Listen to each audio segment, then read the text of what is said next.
आपण पाहत आहात इंडिया न्यूज R7. 34 लाखांचा अपहार उघड. तत्कालीन सरपंच व सचिवाविरुद्ध गुन्हा. बाळापूर तालुक्यात खळबळ. उरळ पोलीस ठाण्यात गुन्हा दाखल. बाळापूर तालुक्यातील लोहारा ग्रामपंचायतीमध्ये तब्बल 34 लाख रुपयांच्या अपहाराचा धक्कादायक प्रकार उघडकीस आला आहे.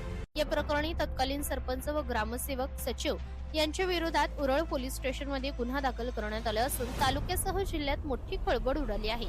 मिळालेल्या माहितीनुसार सन 2023 मध्ये ग्रामपंचायतींच्या विविध विकास योजनांसाठी आलेल्या निधीचा गैरवापर करून अपहार करण्यात आल्याचा आरोप ग्रामस्थांकडून करण्यात आला होता. याच संदर्भात संबंधित अधिकाऱ्यांकडे तक्रार दाखल करण्यात आली होती. तक्रारीची गंभीर दखल घेत पुढील चौकशीची प्रक्रिया सुरू करण्यात आली. दरम्यान उच्च न्यायालयाच्या निर्देशानुसार बाळापूर पंचायत समितीमार्फत चौकशी समिती स्थापन करण्यात आली. या समितीने सखोल तपासणी केली असता निधीच्या वापरासंदर्भात संशयास्पद नोंदी आणि आर्थिक अनियमितता आढळून आल्याचे तपासात स्पष्ट झाले, अशी माहिती पंचायत समितीच्या अधिकाऱ्यांनी दिली आहे. यानंतर पंचायत समितीच्या अधिकाऱ्यांनी उरळ पोलीस स्टेशनमध्ये अधिकृत तक्रार दाखल केली होती. त्या तक्रारीच्या आधारे ठाणेदार पंकज कांबळे यांनी भारतीय दंड संहिता कलम 420 व 34 अंतर्गत गुन्हा नोंद केला आहे.